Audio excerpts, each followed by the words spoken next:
This morning we'll be in Esther chapter 4, verse 8 through 17. Actually, we'll be primarily looking at 14 through 17 or 16.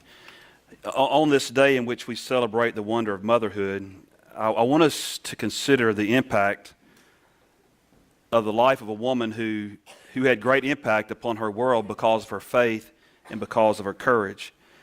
I also just want to pause for a moment. I want to say that I appreciate you ladies, those of you who are mothers and those who have not been able to have children, whatever, that women are such a key part. In the Southern Baptist Convention right now, really in our world, this Me Too movement, there's a lot of debate about women and women's roles in the life of the church. I would just say this: if it weren't for women, we would shut the doors. Because, ladies, you carry most of the work here. As someone, I've shared with a couple people this morning that I was given a hard time last week with my kidney stone, and I was told that there's two different types of kidney stones. There's the kind of kidney stones that a woman has and the kind of kidney stone that a man has. And that the man's kidney stone is much worse than the ladies'. And they said because the man, he has a kidney stone, he's down 3, 4, 5 days, and if he does move around, he's moving real slow. Whereas a lady comes home and she immediately has to cook supper, and the next day she goes to work and she's taking care of the kids and everything else. So they said it's obvious the man's must be much worse.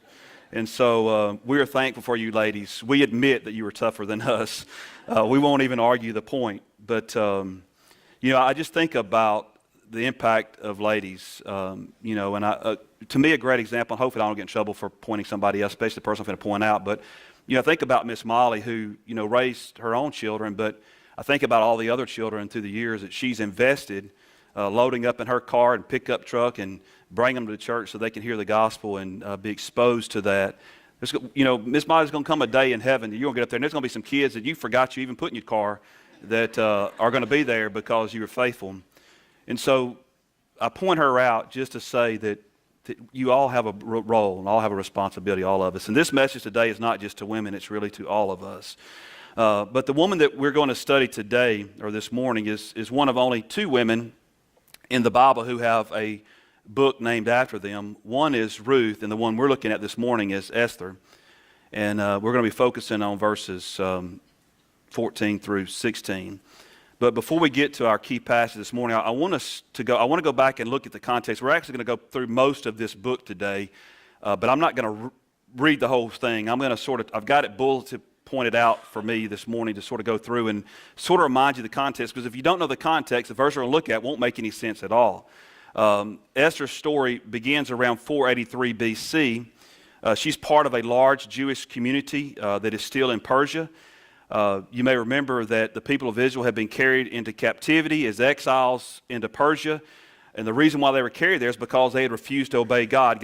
When God put his people in the promised land, he said, when you serve me and you love me and you obey me alone, that I'm going to bless you and you're going to be a blessing to the nations. But the day that you begin to worship and serve other gods, that I will judge you. I will carry you off into captivity. But when you call out to me, I will deliver you. I will send a deliverer to deliver you, and I will bring you back so that you can be my people. And so what we see here is the people have been carried into captivity.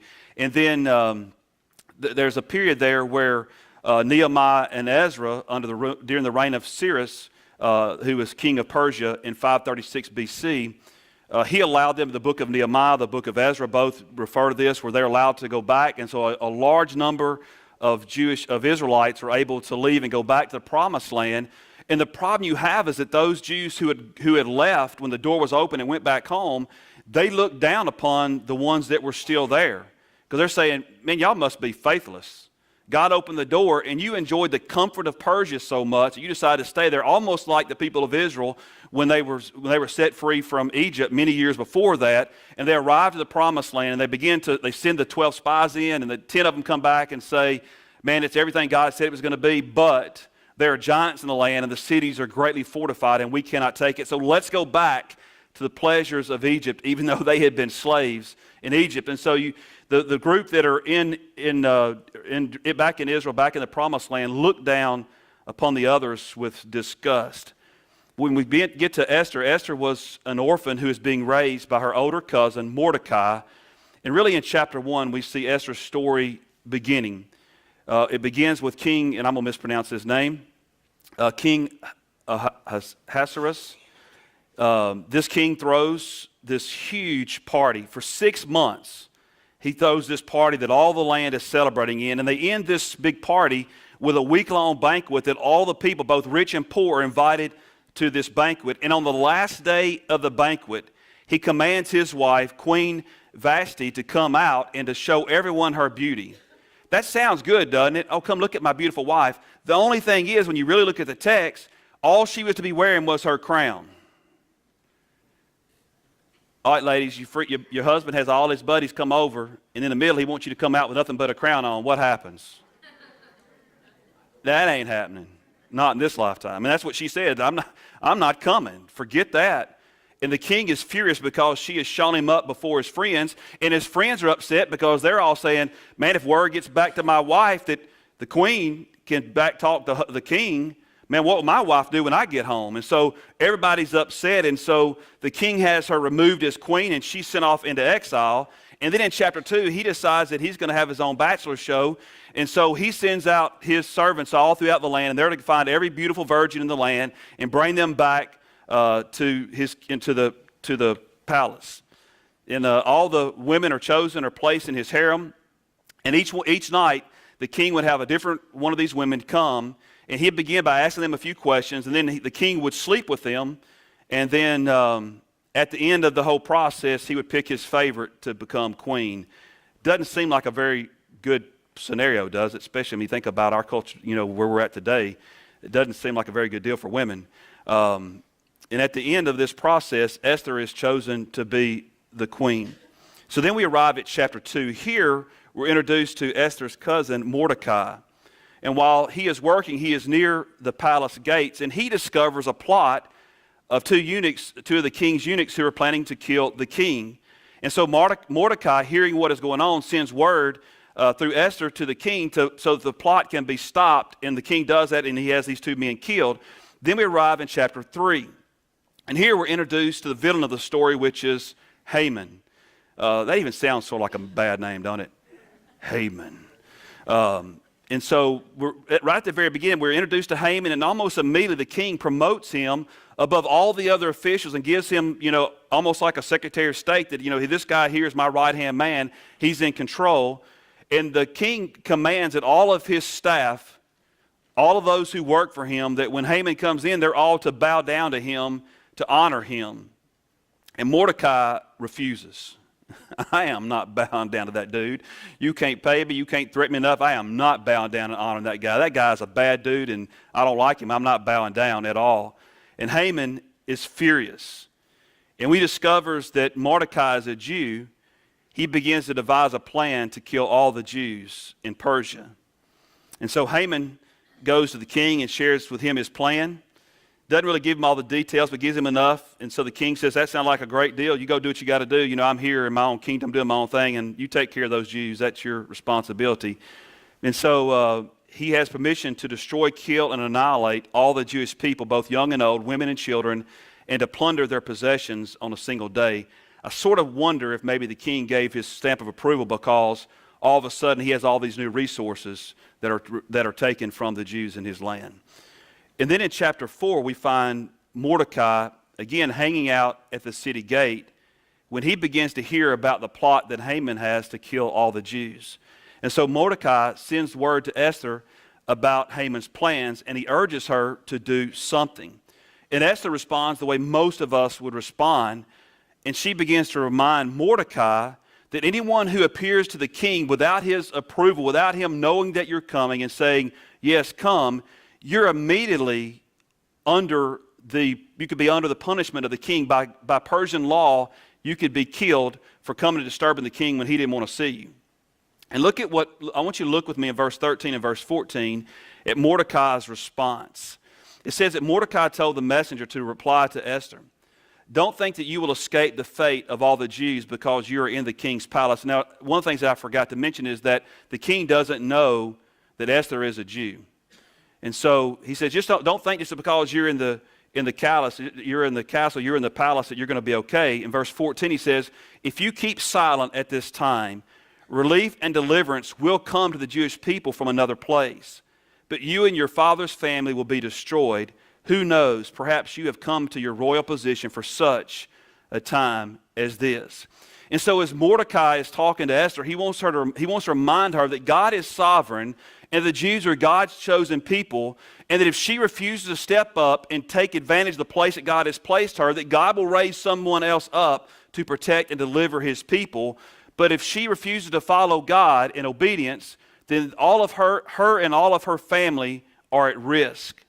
And so he says, perhaps, for this very reason, God has elevated you to this place where you have the ear of the king to be able to speak to him. And then look at her response in verse 16. She says, go and assemble all the Jews who can be found in Susa and fast for me. So she calls out and she says for them to begin to fast for him, for her. He says, don't eat or drink for 3 days, night or day. I and my female servants will also fast in the same way. After that I will go to the king, even if it is against the law. If I perish, I perish. In other words, what Esther says is that I would rather die doing the will of God than to deny God and try to live in comfort. That's a strong statement, isn't it? If I die, I die. If I perish, I perish. So how does everything end up? In chapter 5, we find the appointed day comes. The fast is over. The 3-day fast is over. And now it's time for Esther to go and to talk to the king. And as she enters the king's court, he raised his scepter in the air, which is a symbol that her presence was accepted. In other words, God is already interceding. God is already walking in before her. It sort of reminds me of Nehemiah, when Nehemiah hears about how the condition of Israel is in because the people are in captivity. As he's going to approach the king of his day, he goes into a time of prayer and fasting before he ever approaches the king. And we see that same thing here with Esther. And so because of God interceding in the heart of the king says, yes, come. And so the king begins to ask her, what exactly is it that you want? Well, she doesn't just jump in and say, this dude that you promoted, he's a bad dude. And you need to cut his head off or do something to him and get him out of the way because he's trying to kill all my people. She doesn't say that at all. Instead, she says, "O king, I'd like for you and Haman to come to a banquet that I've prepared for you." And so the king calls Haman and says, "Hey, buddy, let's go." I mean, he doesn't say, hey, I'll wait this afternoon. But immediately he calls and says, let's go to the banquet. And at the banquet, again, Esther doesn't mention Haman's plan to kill the Jews. But instead, she says, hey, I've got another banquet planned tomorrow night. She must have been a pretty good cookie that her servants were cooks because they were excited about coming back. As a matter of fact, when you read the story, it's almost like Haman says, man, not only am I tight with the king, I'm tight with the queen too. Man, I probably can ask anything I want and anything that'll happen. But he's sadly mistaken. And so Haman leaves this banquet and he is so excited that he gets to come back the next day. But on his way home, he encounters Mordecai. And again, Mordecai refuses to bow down before him, and he is filled with rage. And he goes home, and he's just fuming and griping to his wife, and some of his family and friends come over, and he's just, you know how we do. We just keep repeating the story over and over again. And he's just stirred up, and they said, I think what you ought to do, you ought to build a 75-foot-high gallows, and you need to hang that rascal. He ought to die, and that ought to be high enough that everybody in the land can see it. Let's go 75 feet up in the air. Man, who would want to have to go that far up? It seems a little extreme, 75 feet high, chapter 6. We'll go back in a moment and look sort of what all the coincidences that sort of lay out here. So during this night, in between the first banquet and the second banquet, the king is unable to sleep. And so he asked his servants to go into out of the library and receive the book, or to retrieve the book where the records of all the daily events that have happened in the kingdom have been written out. And as the servant begins to read the book to the king, he hears the events that are surrounding the time when Mordecai had heard rumors about the plot against the king and had saved the king's life. And so the king begins to ask the servant, he says, well, what kind of reward or honor did we give Mordecai? And the servant says, well, as I read the book here, we didn't do anything for him. And the king's sort of blown away. Man, this guy saved my life, and I didn't show any thankfulness at all. I didn't even say, attaboy, great job. But we just went on like nothing ever happened. So then the next morning, when Haman arrives at the palace, the king asks him, he says, what should be done for the man the king wants to honor? Haman, he's thinking about himself. Man, he's asking me how he can honor me. He's not just going to surprise me. He's going to let me choose my gift. And so he's all pumped up and excited. And so Haman begins to tell the king, he said, I think this is what you ought to do. I think you ought to bring out your royal garments, those garments that you've already worn, and you ought to place those garments on the man to sort of identify that this is the king's dude, this is the king's man. And then you ought to take one of the crowns that you've worn in the past, one of the royal crowns, and you ought to put your crown on this guy. And then you ought to take one of your horses, probably maybe your favorite horse, and you ought to parade him throughout the streets so everyone can see that this guy is your right-hand man. And then you ought to get one of your key officials to walk along beside the horse and crying out, this is what is done for the man the king wants to honor. The king says, I think that's a great idea. So what I want you to do is I want you to go get some of my clothes, my crown, and my horse, and I want you to set Mordecai up on that horse. And as you are parading him around town, I want you to declare to everyone about how this is the man who I have chosen to honor. Man, can you imagine what it had been like to be at old Haman? It seems like every time he thinks he's got a foot up, that he's standing in this quicksand. It just seems like everything goes backwards. And so that night, the king and Haman arrive at Esther's second banquet. And this time, she begins to inform the king about Haman's plot to kill the Jews. And then she also reveals to the king that she also is a Jew.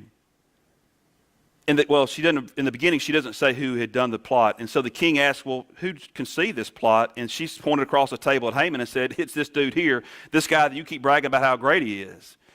The king gets up, he's angry, he storms out of the room in a rage. And Haman gets up and he begins to try to beg to Esther that she will save his life. But in the process, as she's sitting on the couch, he loses balance and falls over on top of her just as the king is walking back into the room. Now, you're already upset with the dude because he's trying to kill your wife, and you come back in and he's laying on top of your wife. That probably would not be a great scenario. And so the king asked Haman, he says, what are you now doing? You trying to rape my wife while I'm in the room? And so he orders that Haman be immediately taken out, and those gallows that Haman had built for Mordecai, that Haman would be hung on those gallows. And Esther ends up saving the Jewish people who were there in Persia. To me, the story of Queen Esther is such an amazing story. I think it's one of the greatest stories of the Bible. It's right up there with David and Goliath. It's one of those great stories, especially how you see how God continues to work. I'm pointing out Esther this morning, but if you really want to boil it down, it was God who's working throughout this whole process. That God is actually working in history to save his people, and God has chosen to use this orphan girl to save his people from their enemy. And so I want to quickly go through 3 ways you can seize your moment. Jordan told me, he said I couldn't go very long because he wanted to beat everyone else to the cafeteria today. The first thing I want to point out is that we need to realize, if we're going to seize the moment that's before us, we must realize that God can use both Mordecai's and also Esther's. Mordecai, the story, is sort of that good, godly guy that always, he was saved, when he was 5 years old, and he just loved Jesus, and he's a prayer warrior, and he's the guy that you want on your team. He's the guy whenever you got some issues. He's the one you go to and say, hey, can you pray for me? Listen, God uses people like that, doesn't he? But also we see God use people like Esther. You look at this whole scenario, and I sort of whitewash it a little bit. You really could almost say that Esther was brought in through as a sexual slave, right? He has all these virgins brought in for him to use however he wants to use them and to choose which one he wants to be his new queen. And we see Esther struggling with oftentimes making the right decisions, and yet she's willing to submit herself, regardless of the shame or regret or the compromise or mistakes she's made in the past. She's willing to submit all those things to God and allow him to work in and through her life. Listen, God is at work all around us, and God's work and his will be carried out. I used to preach on evangelism and say, if you don't go, who's going to go? But the truth is, if you don't go, God's going to send someone else, and you're going to miss out on the blessing. Right? God is sovereign, and God's will is going to be carried out. The real issue is, are we going to be a part of it? One day, do we want to stand before God and hear him say, well done, my good and faithful servant, or are we going to say, come on in? We want to be one of those Christians that we can bow before his throne and begin to lay all our crowns down at his feet and worship. it's what do we want to be a part of? Do we want to be a part of obeying a Heavenly Father and expressing our love? And that's really what Esther was saying. She's saying, listen, if I live, I live. If I perish. Whatever it is, I'm going to do it for God. It reminds me of Shadrach, Meshach, and Abednego, where the king's going to throw them in the fiery furnace, and they said, oh, king, do what you got to do. Our God is able to deliver us, but if he chooses not to deliver us, then we'd rather die for him than to bow to your idol. And that's what we see here with Esther. The second thing is we need to remember that God has been at work in our life, whether we recognize it or not. That God is at work all around us. That the Bible says that even the bad things that happen in our life. Do I believe God causes those things? I do not. But I do believe that God uses those things. I think God even takes our sin sometimes. Not sometimes. I think God even takes our mess-ups. God takes the areas that we struggle in our life, and if we will submit those things to him, I believe God can turn those things around and use them for his glory. Because you have a testimony of how God has delivered you for some things. That God puts us in places. I mean, you talk about people that say, man, my company sent me this training. I'll never use that in my job. That was the most ridiculous thing, a waste of my week. And then 10 years later, they go, you remember that conference I went to that I said was ridiculous? Well, some of the things I learned there, I'm using now in the church. It's amazing how God brings everything together. God is at work around us, whether we realize it or not. God is always on his throne, and God is always at work. Listen, we think about all these coincidences that led to Esther being in a position for God to use her to save his people. I mean, just think about this. It just so happens that the king asked his wife to do something stupid, and she refuses and upsets him, and he has her cast out, and he starts this contest to replace her. And Esther is the one that wins.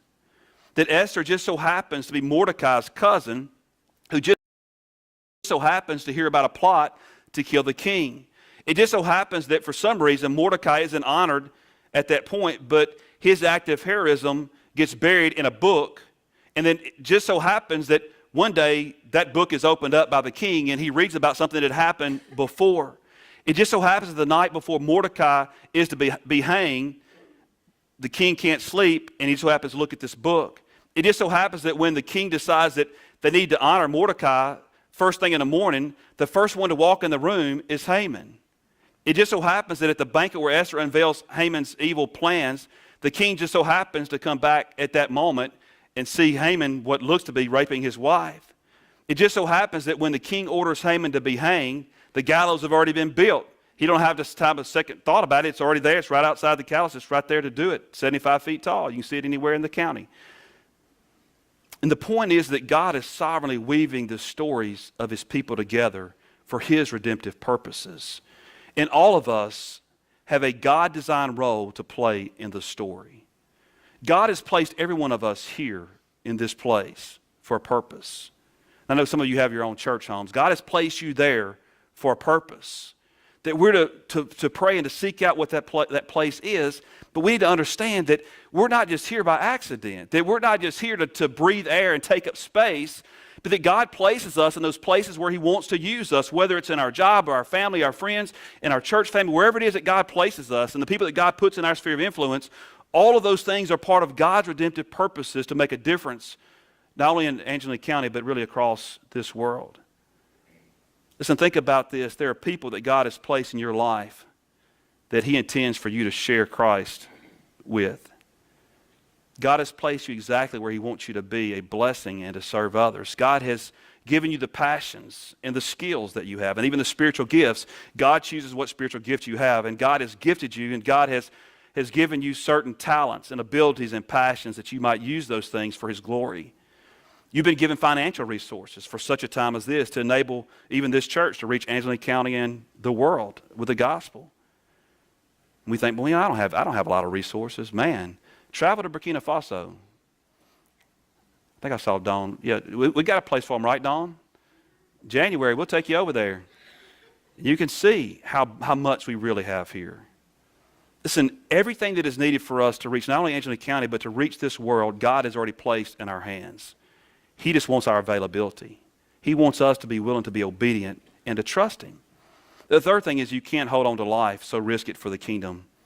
You know, God has appointed a day for each of us to die. I think there's times that we can make stupid decisions, speed that time up, but I believe God has laid out for us a life and a path for us to walk. And so we really can't hold on to it, so why don't we risk it for his kingdom and trust him? to be like Esther, to say, if I perish, I perish. We think about safety. Safety is one of those things that we feel like we have to have, but really safety really is a myth, isn't it? I mean, we can be safely in our car, and we still can be crushed, right? We can be safely asleep in our home with our alarm on and with our gun locked and loaded beside us, and we still could be burned up in a house fire, right? We think about safety. Safety really is a myth. And Mordecai's warning to Esther is really a reminder to us that death and danger are always lurking nearby, and the only thing is certain is that God will accomplish his purposes. And so if that's true, then instead of trying to seek after safety, our responsibility is to walk with God, that we walk in fellowship with him. If we abide in him, we can do anything. We can ask anything, and God will answer us. It reminds me of the words of Jim Elliot, a missionary to Ecuador, who was martyred in his late 20s, a quote that probably most of you have heard before. He said, "He is no fool who gives up what he cannot keep to gain what he cannot lose." So often, we invest our whole life trying to build up and earn those things that we cannot keep. This body one day will lay down, and we can stretch it, and we can do all kinds of things to try to make it look better for a longer time. We can make it up, we can dye our hair, we can shave our heads, guys. We can do all kinds of different things to try to make us look like we're going to go on forever, but ultimately one day all of us will die unless Jesus turns before then. And we build all our time on those things that we really cannot keep, and we ignore those things that we can invest in that we will never lose. And those are the things that are about God's kingdom, because God's kingdom is eternal. The Bible says there's coming a day when this earth and these heavens will be consumed with fire. And those things that we've done for our kingdom, those things are wood, hay, and stubble, and they will be consumed by fire. But the things that we do for God's kingdom, those things are made of fine metals like silver and gold. And though they may be melted down, they one day will come back up, and those things are eternal. And so I would just encourage you to bet your life on those things that you cannot lose instead of those things that you can never hold on to. Listen, he is no fool who gives what he cannot keep. God will win. The only question is whether our lives will be wasted or if we will invest them in God's work for his kingdom. We really allow the church's mission statement to guide our life. That is that we are seeking to know him and to make him known. Everything else revolves out of that. Everything else is just fluff. It's just the extras that God gives us. You know, God has blessed us, especially those of us who live in America. We've been blessed so richly, haven't we? I mean, we have so many freedoms. We have so much wealth here. Just so much about our culture is really blessed to grow up where our walk or that we, even if we don't grow up in a Christian home, there's still more opportunities to be exposed to the gospel than anywhere else in the world. And to know that we grew up with that, I believe there's a great responsibility for us. I think there's going to be some folks one day that are going to get to heaven, and they grew up in a church somewhere in the United States, and they're going to stand before God and give an account of their life.